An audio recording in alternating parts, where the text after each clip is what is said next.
mí es un verdadero honor estar aquí por dos motivos. Primero, porque es una institución emblemática de la medicina aquí, para Mallorca, la Academia, y además, por supuesto, me da la oportunidad de ver a amigos de esta profesión tan maravillosa que es la medicina y un oficio precioso que es la cirugía oral y maxilofacial.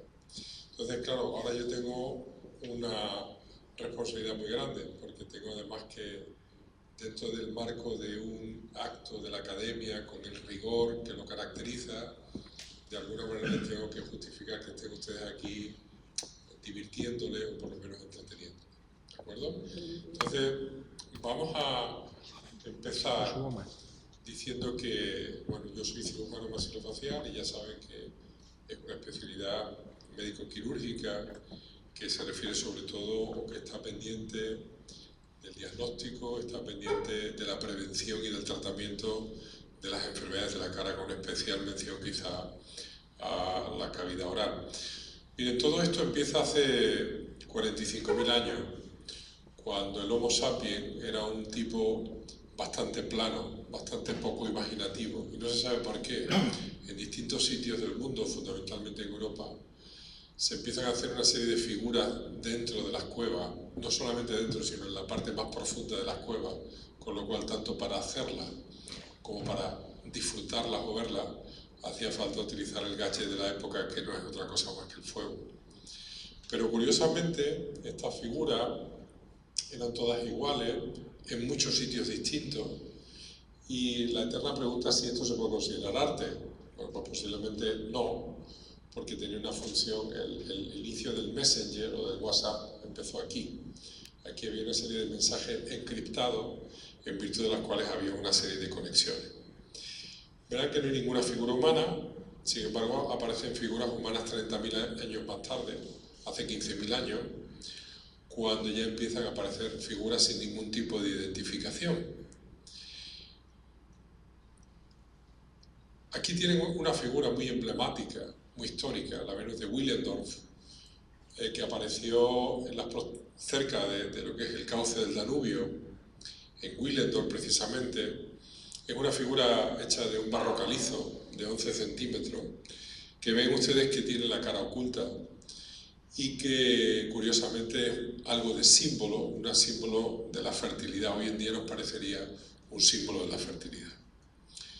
Hace muchos años, cuando les he hablado de estos años de 10.000, 15.000, 40.000 años, claro, el hombre no estaba interesado en verse a sí mismo, porque no tenía cómo, pero entre otras cosas eran también muy parecidos, porque eran sociedades muy endémicas, muy endogámicas, perdón, y eso hacía que las diferenciaciones faciales fueran escasas. Pero el hombre, desde que es hombre, desde que empieza con las máscaras del Neolítico, hasta ahora con las redes sociales, que lo que fomentan es la egolatría y la diferenciación uno de otro, sí que queremos ser completamente diferentes. Pero en el arte no ha sido así.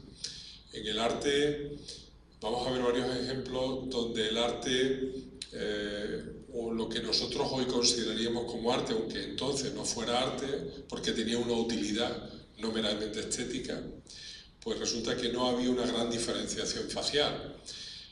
Aquí tienen la típica figura de la civilización sumeria de Mesopotamia, con esa mirada tan característica, donde lo que se ve básicamente es una figura en donde se refleja una especie de deseo de conexión con la diosa Ishtar, que en principio es la diosa babilónica del amor y de la guerra, y era una especie de aditivo, de elemento con el que se podía alcanzar esta conexión. La pintura egipcia nunca ha tenido un interés estético, ni mucho menos. Aquí es una especie de escritura que lo que trata es de esa escritura hacer que el dios, cuando reciba a uno, cuando se muere, pues se porta bien y lo tenga bien tratado. Hasta que, como siempre, los romanos y los griegos son los que ponen orden. Y vean ustedes aquí dos figuras, una escultura y una pintura, donde claramente ya hay una figura claramente diferenciadora, muy diferenciadora. Quizá ni ella fuera tan bella, ni él fuera tan musculoso, pero había además que hacer que fuera muy emulable, muy imitable, muy modélica. Y es curioso como las cosas en el globo terráqueo ocurren al mismo tiempo, pero muy separadas unas de otras. Estamos hablando del siglo II antes de Cristo, y los guerreros de Xi'an se entierran en el siglo II antes de Cristo, y se entierran 8.000 figuras de terracota, que a nosotros los occidentales nos cuesta mucho diferenciar los asiáticos, por motivos obvios, pero claramente hay una diferencia muy clara de cara en todos los 8.000 guerreros que se enterraron en Xi'an. Hasta que allá por el siglo XII-XIII, en una ciudad que ustedes conocen, cerca de Venecia, en Murano, aparece un gadget que fue rompedor, que fue el espejo. O sea, antes nadie se miraba en otro sitio que no fuera el agua, una superficie metálica lustrosa, con todas las dificultades que tiene, pero es que empiezan a fabricar el espejo, con lo cual uno empezó a mirarse, y esto obviamente era el gadget más caro que había, pero luego empieza a popularizarse y la gente empieza a tener espejos en su casa. Y curiosamente en el siglo XV aparecen los grandes monstruos del Renacimiento, y con el Renacimiento aparece el retrato, eso que antes todas las caras eran iguales, pues ahora empleando distintos tipos de técnicas aparece el retrato. Claro, hasta entonces, de alguna manera, todo lo que había sido el considerado arte era pues una serie de cosas, pinturas que valían para conexiones, que valían para ritos, que valían para religión, pero no había un fin estético. El que lo hacía no tenía un fin estético, el que lo recibía tampoco tenía un fin estético. Entonces la definición de arte es muy complicada, pero yo le voy a dar una serie de pistas, por lo menos a mí lo que me parece, que el que lo hace y el que lo disfruta tiene un carácter estético, que además el que lo ve a veces sufre algún tipo de sentimiento cuando ve una pintura determinada, sea de alegría o sea de dolor, y hay otra que la veremos un poquito más adelante. El caso es que los grandes maestros aparecen y con distintas técnicas aparecen verdaderos cuadros en 3D de las distintas caras, absolutamente modélicas de lo que era la sociedad en ese momento. Pero claro, estos grandes pintores también deciden que no solamente hay que pintar la belleza, sino que hay que pintar la fealdad y las deformidades. Y la tercera característica, que yo siempre se lo digo a mis alumnos de medicina, porque con alguna clase de arte siempre empiezo mi curso, es que tiene un carácter estético, provoca sentimiento, y es que mejora la fotografía, mejora la realidad. Un cuadro, una obra de arte clásico, mejora todavía, si cabe, la realidad.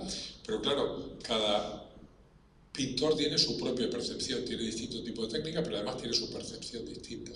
Y no es lo mismo Meri-Hamon, de la percepción que tenía el egipcio, que la camarera de Otto Dix ahí en el medio, o que la famosa Marilyn de Andy Warhol.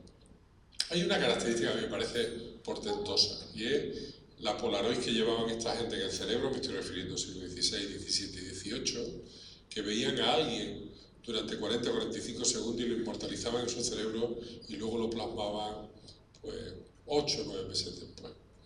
Muchas veces digo qué sería de Leonardo da Vinci o Francisco de Goya si en un momento determinado pudieran tener un iPad, pudieran tener un iPhone, hacer una fotografía y luego hacer una obra de arte sobre lo que es la realidad. Sería algo increíble. Y como ha dicho el profesor Riutort, pues todo esto empieza. Yo tenía un jefe, siempre lo cuento, bastante curioso, el profesor Alonso del Hoyo, y es que cuando se suspendía un quirófano, que ahora la sanidad pública es motivo de suicidio, pues entonces él se suspendía y directamente nos mandaba a todos los residentes al Museo del Prado con castigos. El primer castigo mío fue visitar las pinturas negras. A mí aquello me sorprendió y a partir de ahí pues empezó una carrera donde estudié todos los cuadros de Goya, o la mayoría, he visitado prácticamente todas las colecciones y eso me dio a hacer con mi hermano un libro, el primer libro de arte, que era la pintura de Goya y las deformidades faciales. Luego me compliqué la vida, empecé a hacer historia del arte mediante la UNED y me empecé a involucrar con algún tipo de trabajo en el que se me solicitaba en el Museo del Prado y estoy encantado de trabajar con ellos. Luego, un poquito más tarde, este personaje, que es Javier Sierra, me pidió cierta ayuda en El Maestro del Prado, en una de las figuras del Jardín de las Delicias que estuvimos analizando, y él fue el que me dijo, oye, ¿por qué, ya que has hecho esto y tienes toda la información, por qué no haces algo más general? Y eso es el último libro, El Rostro Enfermo, donde ya llevamos tercera edición y donde tuvo mucha repercusión. Y como ha dicho el profesor Riutor, pues colaboro con el Museo del Prado, pues haciendo una serie de directos, que todo esto viene muy bien pues, por lo que es la difusión del arte entre toda la gente. Entonces lo que vamos a hacer va a ser hacer un análisis de todo esto. Es verdad que hasta ayer la conferencia era el rostro enfermo en la patología maxilofacial en la pintura, pero se me ocurrió introducir además alguna escultura, porque la escultura es un 3D y nos viene muy bien en algún caso para formalizar o para ver lo que es el tema de las deformidades. Bueno, aquí tienen el primero, la clase 2, ya saben lo que es la clase 2, el maxilar superior está muy salido, la mandíbula está poco desarrollada, y aquí el primer Borbón. Ya saben que los Borbones tienen unos denominadores comunes históricos y uno de ellos es el amor por la caza. Y antes de esto, les voy a poner una historia curiosa que siempre lo he puesto y siempre lo pongo. Me parece cosa formidable en el sentido de que en Hollywood, que parece un mundo tan superficial, a veces aparecen cosas de cultura inexplicables. Esto es una película que por lo que estoy viendo, muchos de ustedes seguro que conocen, que es Desayuno con Diamantes. Es curioso como Josh Pepper, en el apartamento de Nueva York, desarrolla mucha parte de sus escenas delante de un cuadro de Carlos III. No se oye, voy a intentar que se oiga por aquí.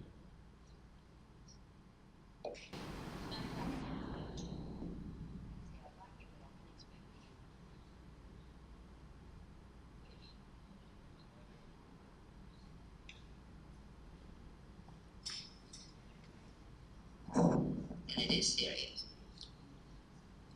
Well, no. Well, you're a very stylish girl. Can we end this stylishly? End it.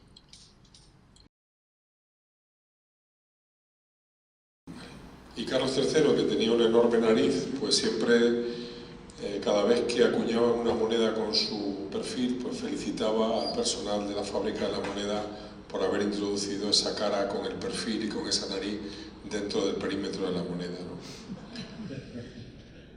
¿Qué es lo que tiene esta cara? Lo que tiene básicamente, aparte de esa deformidad nasal, tiene un retrognatismo, una clase 2, y lo que hemos hecho, que no le voy a enseñar en todos los cuadros, pero prácticamente lo hemos hecho en todo, es hacer, utilizando el software que utilizamos en cirugía ortognática, pues hemos aplicado la cirugía que hoy en día se haría por cualquier grupo de aquí, de Palma, de cirugía oral y maxilofacial, y le hemos hecho una rinoplastia, hemos hecho un avance mandibular, y luego, bueno, pues hemos permitido que un estilista le haga algún tipo de mejora, ¿verdad? Vámonos con las clases 3, con los prognatismos, y el primero que van a ver les sorprenderá, pero es la efigie de Giza, 4.500 años hace. Ya saben que es la cara de Kefren, que pertenece a la dinastía cuarta de Egipto. No lo enseño por el tema de la nariz, porque la nariz está destruida y se pensó en un principio que había sido Napoleón y todo esto, pero en realidad fue de un sufí que estaba muy celoso, porque cada vez que no llovía, y eso ocurre frecuentemente en Egipto, pues iban y daban una serie de ofrendas a la efigie hasta que él se enfadó y con una serie de varillas pues arrancó la nariz. Pero se lo pongo aquí básicamente porque si lo vemos de perfil, verán que el maxilar superior está protruido por la mandíbula mucho más. Entonces parece, en principio, podía hablarse de una displasia fibrosa poliostótica o de una acromegalia incluso. Es más, nunca más, en ninguna escultura desde entonces aparece ninguna deformidad facial. Y sin embargo hay muchas deformidades faciales en las momias, con lo cual aparentemente la representación que a partir de ahí tienen los distintos faraones y las distintas poblaciones que hay allí son completamente ideales.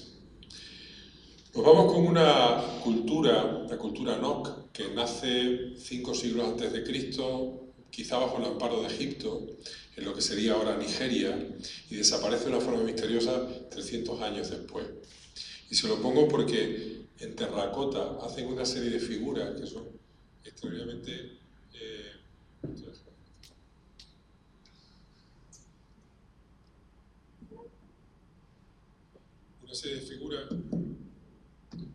una serie de figuras que de alguna manera pues, captan también algún tipo de deformidad. Aquí ven esa figura de terracota, donde básicamente ven la expansión que tiene aquí del maxilar superior, cómo las cavidades orbitarias se separan y todo esto posiblemente en relación con algún tipo de tumoración centrofacial que por otro lado en ese caso pues también tenían que ocurrir.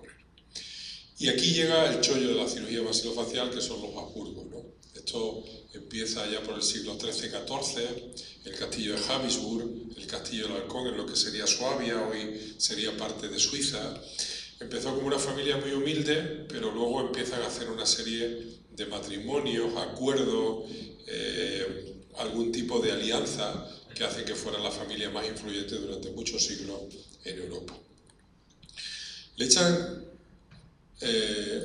históricamente le echan la culpa a la pobre Cimburgis de Masovia, que fue la que se casó con Ernesto el Férreo, y a ella le echan las culpas de toda la fealdad que acumulaban estos personajes, ¿no? Pero curiosamente uno va a ver los cuadros que había de Cimburgis de Masovia y que había las esculturas y no vemos absolutamente nada. Su hijo precisamente, Federico III de Habsburgo, que fue uno de los primeros emperadores del Sacro Imperio Romano Germánico, pues era hijo de Cimburgis de Masovia, y aquí ya se le empiezan a notar maneras con esa nariz que luego se perpetúa en los Habsburgos y ese maxilar superior hundido en el labio y ese exceso de mandíbula.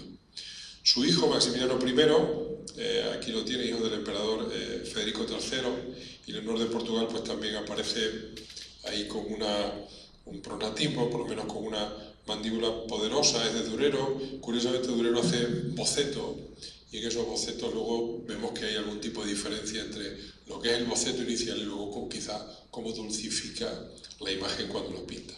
Y otra anécdota en relación con, siempre le echan la culpa a los Habsburgos, a los de fuera, ¿verdad? Y cuando se le llama a esa nariz que tiene caballete, la nariz borgoñesa, y a la pobre de María de Borgoña, la mujer de Maximiliano I es a la que le echa la culpa de esa deformidad nasal. Y entonces, claro, viendo este cuadro, o le hicieron una rinoplastia o no tiene nada que ver, por supuesto, en nada de este tipo de deformidad, ¿no?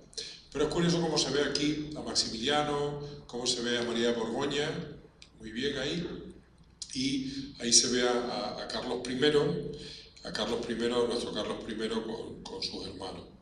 Esto, viendo aquí maxilofacial, esto es prácticamente una teleradiografía, ¿no? Esto es un retrato muy poco conocido de Carlos V, que está en la Hampton Court, en Inglaterra, y veis aquí cómo se ven todos los trazos de una clase 3 FETEN, o sea, el maxilar superior hundido, con el labio hundido, ese exceso de la mandíbula, el ángulo de la mandíbula muy aumentado en cuanto a apertura, ¿verdad? Los malares muy poco poderosos, muy poco marcados, en fin. Aquí esto verdaderamente sería un paciente fabuloso para nosotros, porque haríamos un adelanto del maxilar superior, ¿verdad? La mandíbula iría para atrás, una rinoplastia, ahora algún rellenito y quedaría una cosa como esa que yo creo que sería bastante aceptable y le haría pasearse por aquí pues relativamente sin llamar mucho la atención.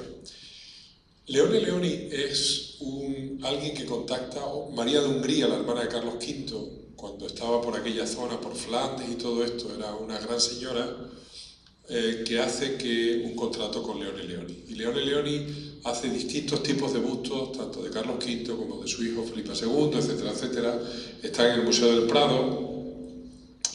Y aquí tienen el cuadro de Leone Leoni, de Felipe II,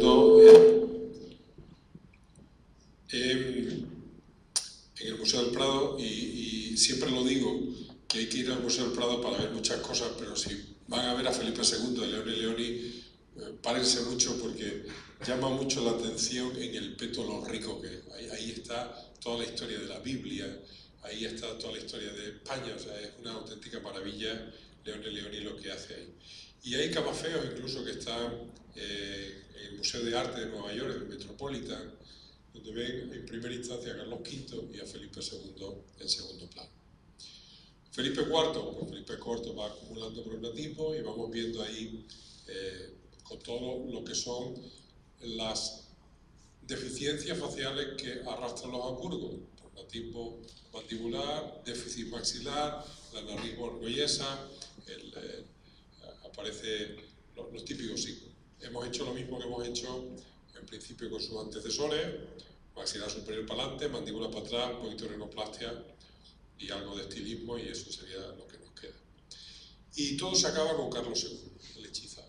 Carlos II, el último Habsburgo, que, bueno, depende en principio de lo que pagara, si iba o no la deformidad, ¿no? Evidentemente fue muy deforme, se sabe que tuvo muchísimas enfermedades, un síndrome de Klinefelter, problemas renales, problemas hepáticos, no se pudo poner de pie hasta los 5 años de edad, y todo se debe a que los Habsburgo, que era la marca, digamos, europea, eran los Habsburgo, pero la marca blanca aquí en España eran los Austrias, pues los Austrias decidieron casarse entre ellos porque eran los únicos que eran capaces de defender al catolicismo, y el matrimonio entre tío y sobrina era lo más frecuente.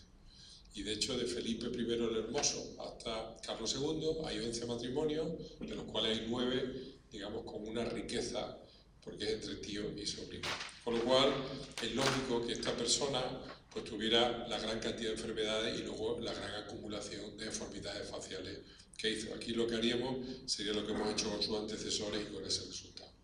Y para que vieran que luego continúa en Europa, nosotros ya los dejamos, vinieron los Borbones, pero estos continúan en Europa y continúan en Europa casándose y cada vez con más deformidades. Aquí tienen a Leopoldo I y pongo la escultura porque básicamente es un déficit maxilar intenso con un exceso mandibular extraordinario, hasta tal punto que, viendo las monedas, la población de lo que es ahora Austria lo definía como cara de perro o cara de cerdo. Los maxilofaciales, a veces la patología la definimos de una forma muy sencilla, y una de ellas es la cara larga, y la cara larga se llama así porque si usted divide la cara en 3 tercios, los 2 tercios inferiores, cuando tienen un poquito más de longitud, dimensión, por eso se llama cara larga. Aquí tienen a Margarita de Austria, la mujer de Felipe III, y aquí haríamos algo parecido, o sea, acortaríamos el tercio maxilar medio, el tercio mandibular, y quedaría, mediante osteotomías mandibulares y algo de relleno, pues quedaría así.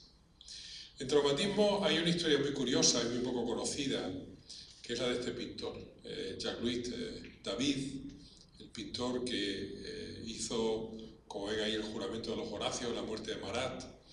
Era un tipo muy político, que aparte de pintor se mezcló con los Luises, siguió con Robespierre, acabó con Napoleón y acabó exiliado. Pero tiene una historia muy curiosa, y es que siempre estaba rodeado de pintores, con lo cual tenemos pinturas de cuando él era adolescente, cuando era pequeñito, ahí lo tienen con 13 años. Aquí, en principio, aparece en un autorretrato que se hace, y vean ahí cómo en la comisura izquierda parece que esa comisura está rara, lo que pasa es que él maneja mucho la sombra y de alguna manera la dulcifica. Le hacen un retrato de la parte derecha, pero desgraciadamente para él tiene un alumno fabuloso, que es Ingres.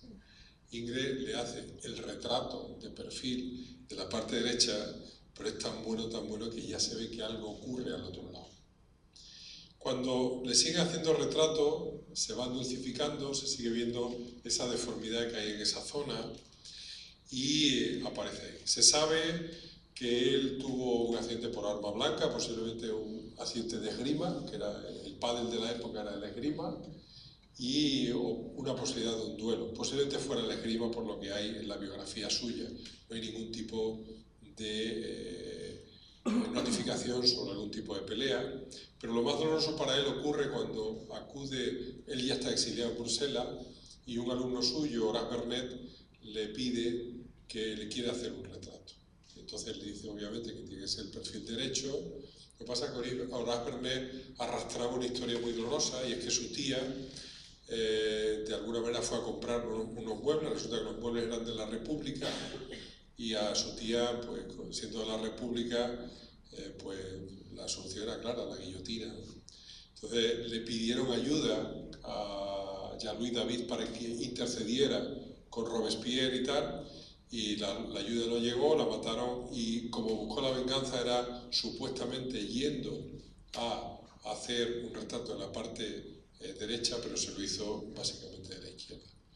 Y en esta escultura que se hizo después y que está en el Museo del Louvre, pues se ve claramente la deformidad que tenía en esa zona, unida a la parálisis facial, una herida posiblemente por esgrima.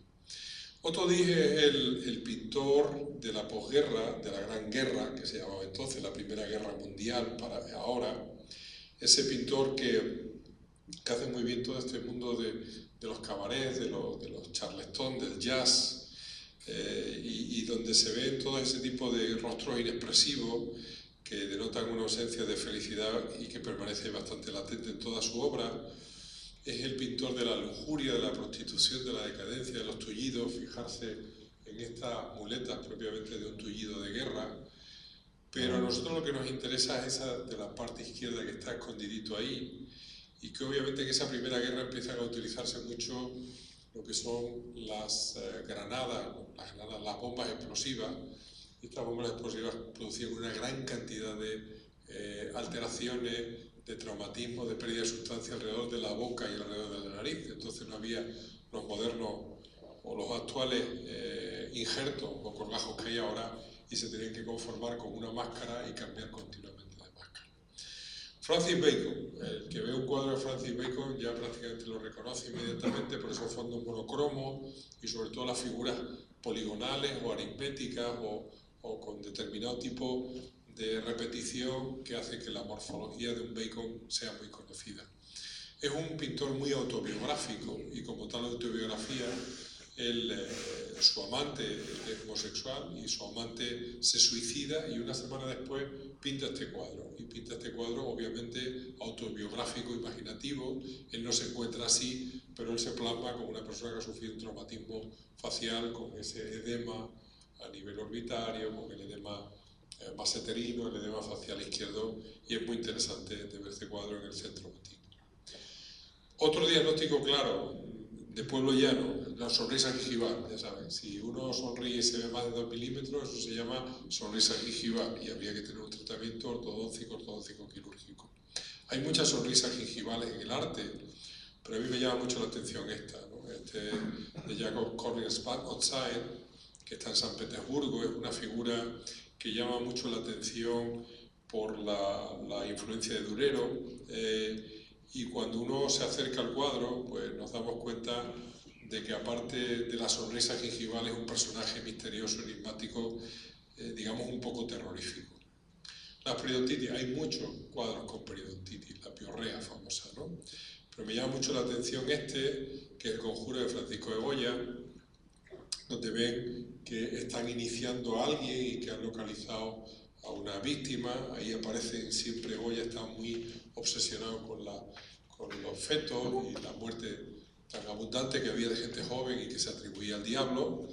Y a nosotros nos interesan estas dos, una que está haciendo como vudú y que cuando nos acercamos pues nos damos cuenta que tiene como la longitud del diente más largo, las encías inflamadas, típico de una periodontitis. Y el estado final de una periodontitis, si no se trata, es el edentulismo. Y aquí obviamente hay que darle protagonismo al maestro, a Leonardo da Vinci, con la fase grotesca. Y claro, esto edéntulo da la sensación mucho mayor de proclatismo, porque al no tener dientes intenta cerrar la boca y hay un giro antihorario que hace que el mentón se propulse. Y vemos aquí pues típicos ejemplos de edéntulos. Además este tiene incluso una tumoración de parótida, como ven ahí. Y hablando de Ingres, aparece la condesa de Tournon, y aquí aparecería una cosa que se llama en arte, que se llama la efectividad o que se llama la ejecución. Es decir, aquí se reconoce que ella no es muy agraciada físicamente, tiene su granito aquí en la nariz, tiene su poquito de bigote, tiene su papada, ¿no? Entonces lo que hace él es apartar un poquito la visión de la cara, haciendo un traje de terciopelo súper lustroso, poniendo aquí un adorno fabuloso en lo que es el sillón, de tal manera que la ejecución es importante. Y lo que hemos hecho ha sido pues, hacer una rinoplastia y y colocarle ahí 4 implantes con una sobredentadura que, hombre, que le dan un poquito más de lustre a esa figura. Las deformidades nasales, algunas son divertidas, esta no lo es, esta es Tycho Brahe. Tycho Brahe era un fabuloso astrónomo danés que hizo el primer Uraniborg, el primer observatorio de todos los astros que había, pues lo hizo él. Se atrajo a Johann Kepler para sus teorías y sus historias, pero tenía un problema, Tycho Brahe, que era muy impulsivo. Entonces todo el que no llevara, estuviera de acuerdo con sus teorías acerca de los planetas, pues salía mal parado. Y en una de estas, pues se enfrentó a otro colega, y el otro colega con una espada, pues le cercenó parte del dorso nasal, y él lo que hizo fue fabricarse él mismo una prótesis de oro y de plata con un cemento y se lo ponía para entrar y para salir. Esta deformidad tiene una parte divertida y otra parte trágica.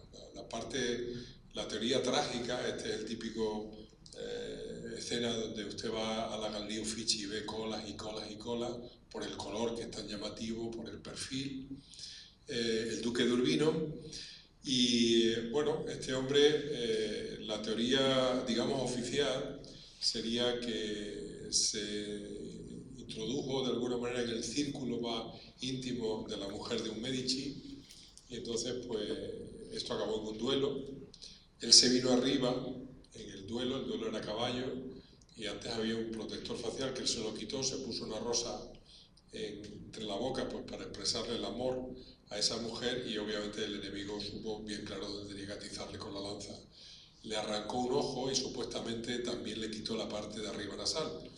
Hay otra teoría un poquito más imaginativa, y es que este hombre, como perdió solamente el ojo y tenía solamente la pérdida de ojo como consecuencia de ese traumatismo, pero como andaba siempre con los esfuerzos, con los Medici, y estos utilizaban con mucha frecuencia el veneno para librarse de sus enemigos, y estos estaban en un tris cada vez que se ponían a comer con ellos, pues parece que como solamente tenía un ojo para controlar los 180 grados de la mesa con el ojo izquierdo, él decidió de forma voluntaria quitarse la raíz nasal, y así podía controlar a todos los comensales y evitar que alguien le echara el veneno en la comida.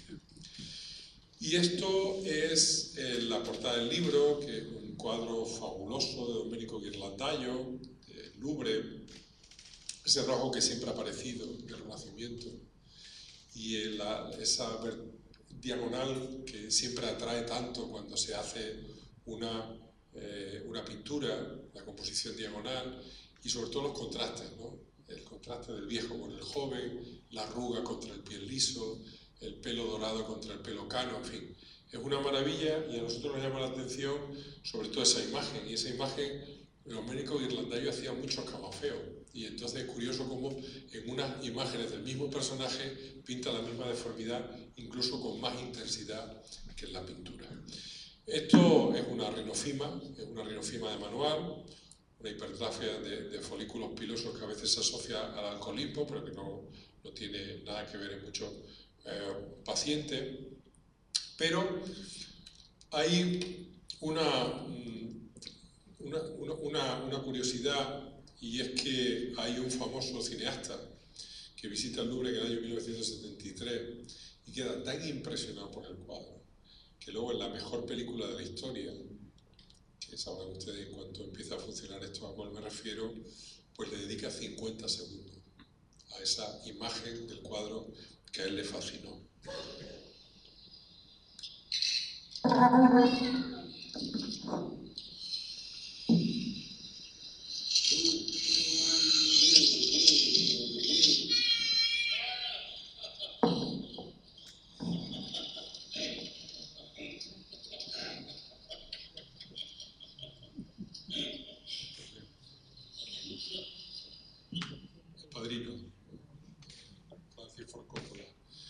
Y otro personaje que se oye hablar mucho de él, sobre todo cuando se habla de economía, JP Morgan, pues era famoso por la rinofima que tenía, y en todas las caricaturas de todos los periódicos americanos siempre aparecía con su rinofima.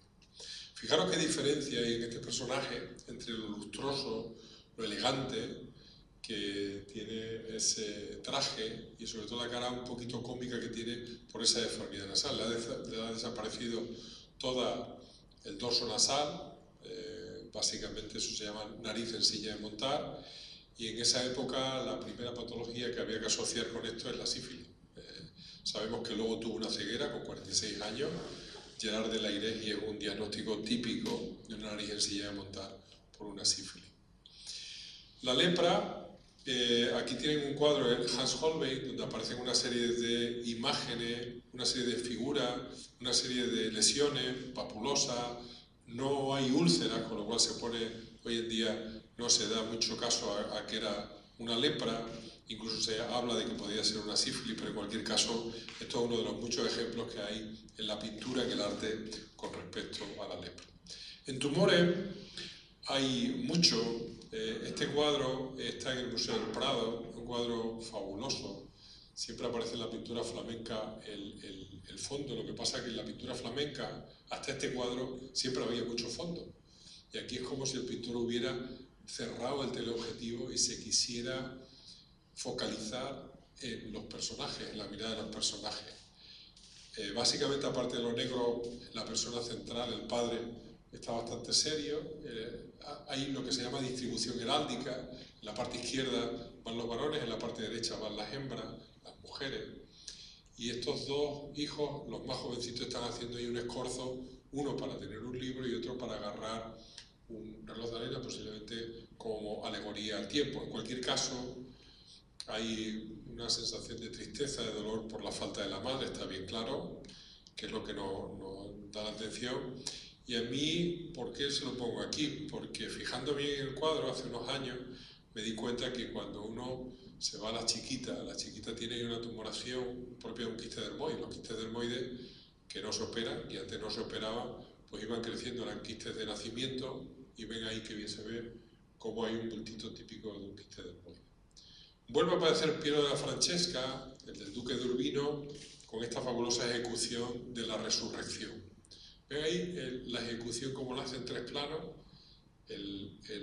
lo que es el horizonte, el Cristo recién resucitado y los que tenían que de alguna manera velar por él, que no están velando por él y que están durmiendo. Piero della Francesca era un adicto a fotografiarse dentro de los retratos grupales, y aquí lo ven cómo se retrata y cómo aparece aquí de marrón con ese bultito en mitad del cuello, que obviamente bulto en mitad del cuello, eso es un quiste pilososo también de manual. Y este es otro tumor también de manual dentro de nuestra esfera, que vemos no con relativa frecuencia, pero que sí acuden con nosotros, y es ahí una tumoración, todavía sigue vivo, Mark Cran. Mark Cran es un rico empresario del transporte en Inglaterra, y ven ahí cómo esa tumoración tira del ojo, tira de lo que es la comisura labial también. Es muy propio de una neurofibromatosis. Esa neurofibromatosis precisamente fue una de las patologías que hizo que se operara. El segundo trasplante facial se hizo en Sevilla y se hizo con un personaje muy típico, muy famoso allí, Rafael, y lo que portaba era una neurofibromatosis. Este es el fresco más ancho que hay en el mundo, que es el Palacio Episcopal de Würzburg, tiene prácticamente 600 metros cuadrados, y ahí aparece Tiepolo, uno de los maestros de Goya, uno de los inspiradores de Goya, y él se retrata, como lo veis ahí, pues en la parte, en una de las esquinas, y veis ahí que me llama mucho la atención esta mancha, que no se ve por completo porque se ha puesto el gorro. Eso puede corresponder a un carcinoma de células basales, puede corresponder a un epidermoide, puede corresponder, como vemos aquí, pues a un lentigo maligno o algún tipo de melanoma. Las asimetrías faciales también son muy interesantes de ver. Este es una momia de Al-Fayum. Al-Fayum tiene una característica muy interesante, y es que Al-Fayum, las momias se entierran con un sarcófago donde la parte superior es madera, donde hay un retrato del momificado, con lo cual te habla una primera pista de cuál es la cara de ese momificado, pero hay una segunda que le ha permitido al British Museum hacer un tag moderno de todo el cuerpo, y ahí ven básicamente que tiene la comisura facial hacia arriba, que tiene la parte derecha de su cara pues está con una atrofia importante, y eso es un diagnóstico de un síndrome de Romberg o una hemiatrofia facial progresiva.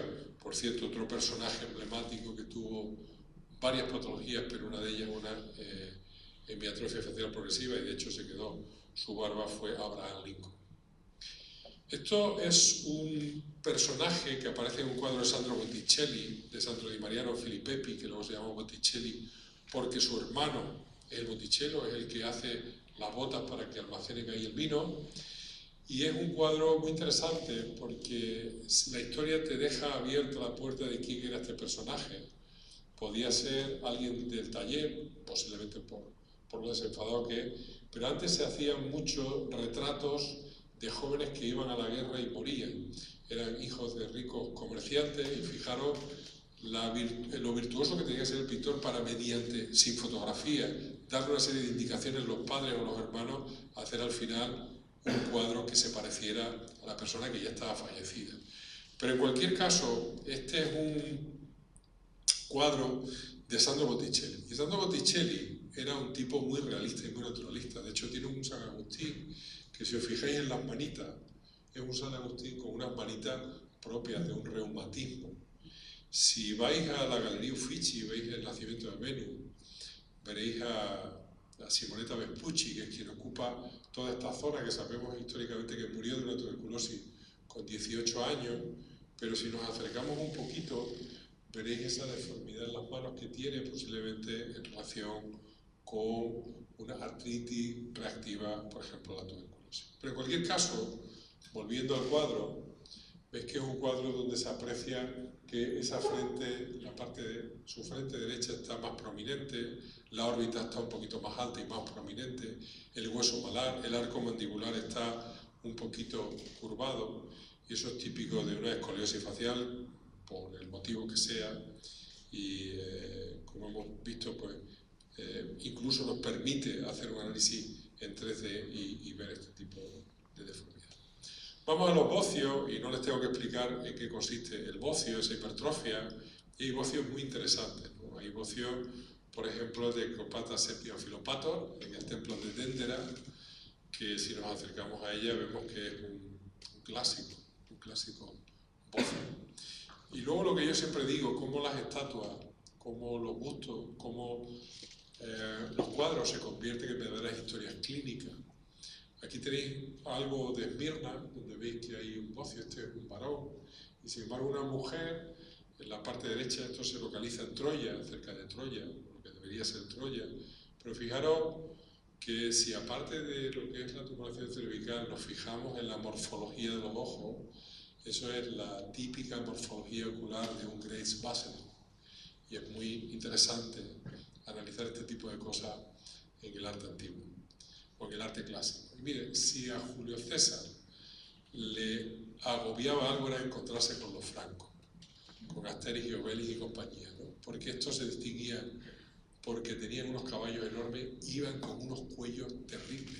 Estos vivían por la zona superior a los Alpes, allí nada de yodo y este tipo de historias, y se presentaban con unos cuellos enormes, y eso agobiaba mucho a los romanos. De tal manera que si uno recorre aquella zona, todavía se encuentra en esa figura que están cerca de los altares y que sacan en la Semana Santa, sacan esos bocios tan tremendos que aparecen en todos estos personajes. Y bueno, pasamos a Caravaggio. Caravaggio es el pintor que está de moda por muchas razones. Caravaggio es un pintor muy interesante porque, como Velázquez, incorporaba gente que se encontraba en la calle a protagonistas de escenas famosas de la Biblia o de algún otro tipo de mitología. Es la primera vez que de entrada pinta un discípulo de Maús donde no tiene barba, donde Cristo no tiene barba, pero me llama mucho la atención que aparte del claroscuro veis ahí el cuello de Cristo con un bocio muy importante. Y este otro cuadro, que es un slipper, los slippers ahora ocurren frecuentemente, no se sabe por qué, y son esos cuadros que uno de forma misteriosa aparecen cuando uno va a limpiar el altillo o el sótano, pues resulta que aparece un cuadro que luego se sigue la pista y resulta que es de alguien muy conocido. Este es un slipper que de verdad ocurre en el año 2014 en Toulouse, que a alguien se le estropea el agua caliente, suben arriba y encuentran en el altillo pues este cuadro, que es el asesinato de Holofernes, Ahí veis a Judith. Judith es una joven viuda de Betulia. El ejército asirio se llevó por delante a su marido y ella convence a Holofernes para que vaya a su tienda, lo emborracha y veis cómo con Adra pues lo decapita. Llama mucho la atención Adra con ese bocio multinodular que tiene ahí que llama mucho la atención. Y este otro cuadro se lo pongo solamente por los bocios, pero es uno de mis cuadros preferidos, si no el más preferido, porque aquí se encierra toda la esencia de la pintura flamenca, el detallismo, lo simbólico, los colores, el óleo, y es un cuadro que llama mucho la atención. Lo simbólico, este cuadro lo encarga el gremio de ballesteros, de Lovaina, y se lo van a dedicar y lo compran para la iglesia de Lovaina. Los ballesteros entonces eran los top del ejército, siempre lo digo como los que llevan ahora los drones, pues antes eran los ballesteros. Y curiosamente, aquí vean cómo aparecen las ballestas en la parte superior, derecha e izquierda. Luego aparecerá la ballesta más, pero le llama la atención sobre compositivamente cómo es este cuadro. Recordarán también ustedes esta película, ¿no? El camarote de los hermanos Marx, ¿no? Nadie cabe más dentro. Coño, es que María Magdalena tiene que poner las manos así dobladas, porque si no se queda fuera del cuadro. Pero tiene cosas muy llamativas el cuadro. Vuelve a insistir en que la figura del cuerpo de Cristo es de una ballesta, la Virgen María otra ballesta, la figura del paréntesis de San Juan Evangelista y de María Magdalena, todo lo que ha ocurrido en la Biblia, lo más importante que ha ocurrido en la Biblia, los protagonistas están ahí dentro. De hecho, esa es la figura de los paréntesis.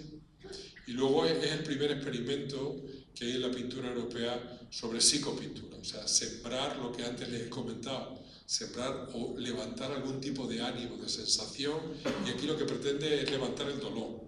Y eso se hace compositivamente haciendo que cabeza y hombro parezca una escalera, y otra cosa que funciona muy bien en las neuronas en espejo que ahora están estudiando mucho, que son las neuronas de la empatía y de captar un poquito los sentimientos del arte, es que el cuerpo de la Virgen y el cuerpo de Cristo son curvas paralelas. Eso el cerebro, dentro de un entorno de tragedia, lo interpreta como más trágico. Pero como digo, la patología que a nosotros nos lleva a analizar este cuadro es un bocio. Patología ocular, pues hay muchísimos tuertos o ciegos, y lo pongo porque me parece interesantísimo. Es un tuerto posiblemente por un problema infeccioso o por un problema traumático. La cavidad orbitaria está normal, con lo cual no es un problema congénito, es un problema adquirido, pero fijaros cómo con el ocre y con el negro hace una composición ahí en diagonal de esa flauta, y es una auténtica maravilla este cuadro. Este otro es otro Al-Fayum, con lo cual se le ha hecho un TAC, pero no aparece nada anormal en el TAC, es un problema ocular, y el problema ocular puede ser desde parece que una incisión que tiene ahí hecho, pero cuando uno se acerca un poquito más verá que el ojo está más hundido, que está hacia afuera, es un ojo que prácticamente seguro que no veis, sería una tisis bulbi, un fracaso ocular por una infección o por un traumatismo. Aparece Van Gogh con el tuerto. Esto se lo hace a un compañero suyo, cuando estaba en un hospital. Van Gogh ya sabéis que era de temperamento un poco nervioso, y por el color más o menos se ve en qué estado de ánimo estaba, y parece que el verde indica que estaba relativamente tranquilo. Y vean cómo aparece aquí algo que empuja el párpado y que puede ser un diagnóstico de una daquilocistitis, un problema de la glándula lagrimal, un tumor misoide, una neurofibromatosis, pero hay una patología que nosotros operamos de vez en cuando, solo o en relación con los neurocirujanos, que es un mucocele del seno frontal, que hace que haya una expansión del seno frontal y por ende ahí empuja el globo orbitario hacia abajo y hacia afuera. Los labios leporinos. Lo curioso de esto es que ahora vemos labios leporinos operados, y cuando vemos labios leporinos de esa época que no se operaban, vemos las consecuencias que había. Fijaros el déficit de la atrofia del maxilar superior, que se ve cómo está de hundido el labio superior. Y esto me vale para dos cosas. de forma histórica en relación con este tipo de patologías. Antes se creía que determinado tipo de patologías congénitas, por ejemplo el labio leporino, se adquiría porque estaba cerca de un animal y ese animal introducía esa serie de características en el feto. En este caso estaba claro que era una relación con una liebre o con un conejo. Y por eso es por lo que el siglo XV, XVI y XVII se sacan todos los mercados del centro de la ciudad y van a la periferia para que aquellas preñadas no estén en contacto o no pasen cerca de estos animales que le pueden contagiar su apariencia física. Eso se llamaba el señalamiento entonces. Pero hay otra cosa mucho más interesante y es que entonces no se consideraban aptos para tener matrimonio. Entonces hicieron su carrera laboral dentro del clero y uno cuando recorre la iglesia, por ejemplo, de Colonia ve obispo y arzobispo ya con labio leporino. Más labio leporino, pues el de Alberto Durero, que está francamente bien hecho, y este de Mijael Rubel Alexandrovich, que es un retrato fabuloso de su hijo de 1 año con esto. Y hablando del labio leporino, había que referirse también a la cultura mochica y chimú, la cultura mochica que está en torno al siglo II al siglo VII después de Cristo, la cultura chimú va un poquito más tarde, 1400 después de Cristo. La cultura chimú está cerca de la playa, pero antes se consideraba que estos personajes no es como ahora que se les considera o se les consideraba de forma negativa, sino al revés, de forma positiva. Se les consideraba que eran una serie de personajes sobrenaturales que tenían determinado tipo de conexión divina que había que aprovechar y de hecho los trataban muy bien, los ponían en un sitio privilegiado de la ciudad, incluso con otro tipo de deformidades, y eso dio lugar que aparecían labios leporinos y labios leporinos, por ejemplo, en gente, en ciegos, como aparece ahí en la parte derecha. Pero en cualquier caso, estaban muy bien considerados y les daban inmediatamente el rango de médico o el rango de algún otro tipo de personal, digamos, mágico dentro de lo que es esa sociedad. Pero hay algo mucho más inquietante y que llama mucho la atención, y es que se consideraba tan sobrenatural tener labio leporino que hay prueba de que incluso la población normal que quería aspirar a algo se hacía escoriaciones para parecer un labio leporino, para de alguna manera ir subiendo socialmente de una forma mucho más rápida. Y acabamos con el gran compendio de las enfermedades generales, que no valen para otra cosa más para explicarle un poquito mi teoría de que un gran cuadro con un gran problema pues se convierte a veces en una historia clínica fabulosa. Aquí tienen a la mujer barbuda, materna aventura, vean la cara de resignación del marido ahí detrás. Supuestamente esta es una mujer y está dando de mamar a su tercer hijo. Entonces tenía 38 años, había tenido 3 hijos, con 52 años tuvo un 4.º hijo y evidentemente eso ya te indica que posiblemente ese hirsutismo, ese aumento de pelo no tenga nada que ver con un problema ovárico, sino que sea por una hipersecreción de hormonas corticoideas. Al contrario que esta otra mujer verbuda, con una barba ahí muy importante, Brígida del Río, donde aquí sí se sabe que históricamente no tuvo hijos y que posiblemente fuera un problema ovárico. La monstrua desnuda tiene una versión vestida y otra versión desnuda.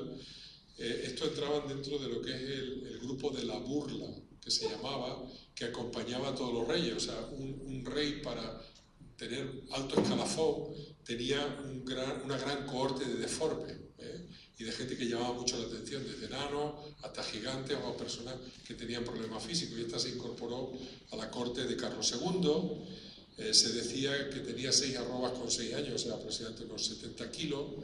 Y cuando uno se acerca, pues nos damos cuenta que tiene esa carita, aparte de los dedos afilados, la gran cantidad de grasa en los muslos, en la barriguita, esa cara tan típica de un aumento de las hormonas corticoideas, un síndrome de Cushing. Se puede también acudir a que es un síndrome de Prader-Willi, e incluso se puede diagnosticar un craniofaringioma. Un craniofaringioma es un tumor cerebral muy infantil que una de las síntomas que da, independientemente de otro, es un aumento de apetito y un aumento de lo que es la grasa corporal. Y esto es otra historia clínica. Si nosotros a Andrés del Peral le pedimos que nos mire de frente, pues veremos que la comisura labial izquierda pues la tiene bastante más caída. Las parálisis faciales que son esenciales, ¿verdad? Y las parálisis faciales secundarias a otro tipo de patología. Fijaros ahí que ese brazo derecho lo tiene que meter en la camisa, posiblemente porque no tenga fuerza, esa posición antinatural del brazo izquierdo, y eso puede ser pues, en relación con algún tipo de accidente cerebrovascular, en relación pues, con el tronco cerebral o algún otro tipo de problema, ¿no? Pero no es una parálisis facial esencial, digamos que es una parálisis facial secundaria. Una tabla que se nos escapó, que estaba en los Reales Alcázares, que quitó Napoleón y que Fernando VII encantado de que se lo llevara. Le preguntó si quería que se lo volviera y no, como no le gustaba el cuadro, no sabía cuál era el cuadro, le dijo que siguiera para adelante y acabó en la National Gallery. Es un cuadro también donde se ve muy bien el detallismo de la pintura flamenca. Fijaros ahí que se muestran 10 de las 14 estaciones del Vía Crucis, ahí en ese espejo, en el adorno del espejo. El espejo se ve, está reflejando lo que es el matrimonio de espalda, y cuando uno se acerca sabemos que fue un matrimonio, él era un rico comerciante, sabemos que el cuadro se hizo en verano y por ende pues vemos ahí primero que tiene el signo del toque, donde falta la ceja, hay una tosis bilateral, aparece ahí una manchita posiblemente en el centro de la frente, un melasma, y hay claramente una intolerancia al frío, ¿no? Lo que respalda que se abrigue mucho en verano, ¿no? Eso es típico de un hipotiroidismo. Algo todavía más importante ocurre con María Tudor. María Tudor, la hija de Enrique VIII y de Catalina de Aragón, que luego se casó con Felipe II, fue una de las mujeres de Felipe II. Vean la ejecución ahí donde aparece el fieltro rojo en la parte de atrás, donde aparece ella con la rosa típica de la casa Tudor, y donde aparece aquí con la perla peregrina, que antes he contado la anécdota. La perla peregrina se encuentra en las Américas, en Panamá, se la traen a España, se la regalan a Austria, y van pasando una a otra. Felipe II se lo regala a María Tudor, y curiosamente fue uno de los regalos que hizo Richard Barton a Elizabeth Taylor, que lo compró por $30.000 y luego Christie lo vendió por 38 millones de euros a un anónimo japonés. Nos vamos a lo que nos interesa, la cara, y vemos que tiene varias características. Esa cara de muñeca, típico de la falta de hormona de crecimiento, la falta de cejas también por el hipotiroidismo, como hemos visto en el cuadro de antes, las entradas típicas de una insuficiencia estrogénica y la palidez cutánea de una insuficiencia suprarrenal. O sea, en suma, tiene un pan hipopituitarismo. Fíjense en este cuadro, que seguro que les llama o les ha llamado la atención en otras ocasiones, igualmente que otros llama la atención lo fea que es ella y lo ricamente ataviada que va con ese traje tan elegante, ¿no? Es un cuadro donde nos da una pista, la frente protruida, esos dedos que están ahí bastante deformados, y eso entra dentro de un contexto de una enfermedad de Payés, con una displasia fibrosa poliostótica, una osteitis deformante, y fijaros cómo el labio superior es protruido por un crecimiento del maxilar superior. De forma también anecdótica, deciros que John Tenniel, el dibujante de Alicia en el País de las Maravillas, se fijó en la duquesa fea para incorporar a la duquesa mala, incorporarla ahí, luego la hizo en color, y luego el mundo de Disney también le dio imagen, basándose en este cuadro fabuloso de Quentin Basque. Un cuadro también de la pintura flamenca, donde vean a San Jerónimo. Y San Jerónimo, si nos acercamos, tiene muchos símbolos que los vamos a dejar, pero fijaros esa piel tan delgada, tan atrófica, encima de los malares, con esas manitas, con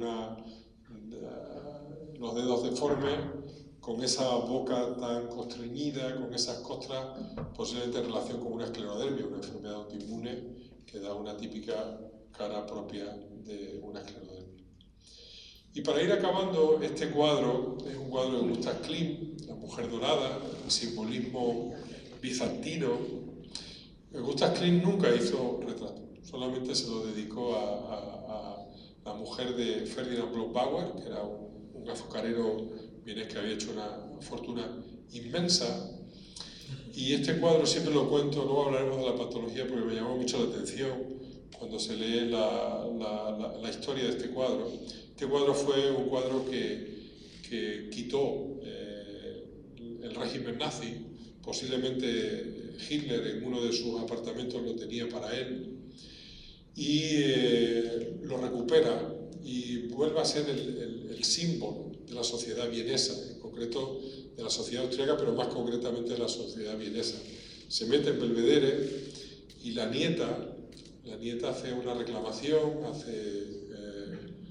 lo lleva a juicio, la nieta se va a Estados Unidos y desgraciadamente para los austríacos tienen que darle el cuadro, el que era considerada la Mona Lisa austríaca se la tienen que dar a la nieta, y la nieta sorprendentemente luego lo vende a Steel Lauder, donde los maquillajes lo vende por 135 millones de euros, y ahora lo tienen puesto en un museo allí en Nueva York. Pero quiero llamar la atención que hay una película, si alguien quiere introducirse en el campo de esta imagen, que es una película que se llama Lady Gold, que prácticamente no se ha visto en España y que expresa muy bien toda la historia que hay en relación al personaje y al cuadro. Here she is, my aunt, Adela, painted by Gustav Klimt. It's quite a painting. She was taken off the walls of our home by the Nazis. And since then she's been hanging in the Belvedere Gallery in Vienna. Now you'd like to be reunited. Wouldn't that be lovely? And then there's justice. You really think the painting that ends up as a fridge magnet will ever leave Austria? It'd be a mistake not to take a look. Could you drive a little faster? We're gonna be there 4 hours early. But I want to buy perfume and cognac and duty-free. I never thought I'd come back. That's our home. On my wedding night, half of Vienna was here. Mrs. Altman, welcome to Vienna. They're going to put as many obstacles in your way as possible. We were going to try and find a copy of your aunt's will. I could have searched for the file on my own, you know. But I haven't said I enjoy all the fun. This is like a James Bond film. And you're Sean Connery. The painting belongs to Mrs. Altman's family. She is the Mona Lisa of Austria. Bueno, pues nos vamos al diagnóstico y fijaros ahí que se ve ese enrojecimiento que hay ahí en las mejillas, pueden ser unas chapetas malares, pero sobre todo llama la atención esa imagen. Sabemos por ella que muere de una meningitis con 38 años, sabemos que estuvo entrando y saliendo de los famosos sanatorios estos que había en España y en Centro Europa, por episodios de dolores articulares y fiebre de forma mantenida. Como digo, murió joven, entonces pues aquí se da diagnóstico diferencial entre un lupus eritematoso, una artritis reumatoidea, una fiebre reumática, en fin, está abierto, pero algo se refleja en este cuadro. Obviamente las meninas, ¿no? La menina es una pintura emblemática de la pintura universal, de la pintura española, uno de los dos cuadros junto con el Jardín de las Delicias que más se visita en el Prado. No se sabe si es está la constelación de Capricornio la colocación, otras veces se piensa que es como una especie de amuleto que hizo Velázquez para Felipe IV, que quería tener hijos varones, y de hecho los tuvo luego con Carlos II, pero lo incorporo aquí porque siempre ha habido una teoría en el Museo del Prado, por eso me trata también el Museo del Prado, que es de Manuela Mena, que está obsesionada en que este cuadro es la perfección en la perspectiva. De hecho, Picasso hizo como 30, 40 bocetos de Menina y nunca conseguía la perspectiva que él quería. Hay una teoría que dice que para conseguir esa perspectiva lo que hizo Velázquez fue un truco, y es poner a toda la familia delante de un espejo grande y medir sobre el espejo y luego plasmar la figura conforme a esas dimensiones que iba haciendo. Lo digo esto porque si nos vamos a la figura que más me interesa, Margarita, en el centro, Margarita, sabemos por la biografía que le dieron de comer barro con 6 años. Antes a las niñas, a las mujeres, cuando tenían menstruaciones abundantes, le daban de comer barro, y a ella le dieron comer barro con 6 años, o sea, tenía una pubertad precoz, la cara tiene una displasia fibrosa, luego no tuvo un crecimiento un poquito alterado, y evidentemente eso te habla de un síndrome de McCune-Albright, no es un diagnóstico mío, un diagnóstico del doctor Marañón. ¿Por qué digo esto? Porque el síndrome de McCune-Albright tiene una característica y es una mancha asimétrica. La mancha asimétrica se ve ahí en la parte derecha de la frente, y es curioso porque en otros cuadros, tener en cuenta que esta estaba desposada virtualmente con Leopoldo, y Leopoldo estaba en lo que es Austria, entonces con 5 años ya la destinaron a casarse con él, con lo cual al Leopoldo tenían que mandarle continuamente retratos de ella. Y tenemos retratos, muchos retratos, no nosotros, sino los austriacos, en el Museo de Viena, y en el Museo de Viena esa mancha aparece en la parte izquierda de la frente. Y es curioso porque también el Museo del Prado, esto lo decía siempre Manuel Amena cuando hablaba conmigo, el peinado tan atípico de esa época de Margarita tapando lo que supuestamente era una mancha en la parte izquierda de su frente.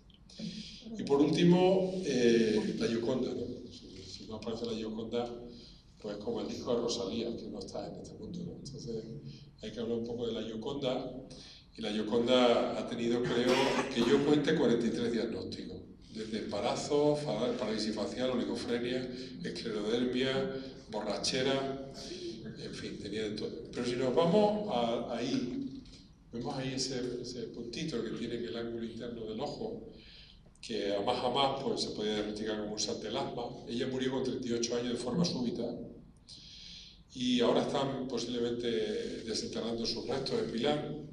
El caso es que, hombre, si tienes un santelasma y tienes eso antecedente, pues posiblemente pudiera ser un signo que se acompaña por este otro bulto que tiene también en la mano, un depósito graso, y que puede corresponder a una hipercolesterolemia esencial en un entramado de una enfermedad metabólica importante. Y por mi parte nada más, yo lo que he hecho ha sido hacer una especie de recorrido por el arte universal, utilizando como correa de transmisión mi oficio, que es la cirugía maxilofacial, o enseñarles a ustedes la cirugía maxilofacial disfrutando del arte. Ahí les pongo este QR, que es un QR de un podcast que tenemos nosotros y que hacemos cada 15 días, donde les cuento cosas como esta. Gente que me manda fotos o que me manda pinturas y que yo lo que hago es analizarlos y, bueno, es una aportación muy humilde de un cirujano maxilofacial al mundo del arte. Y nada más, muchas gracias.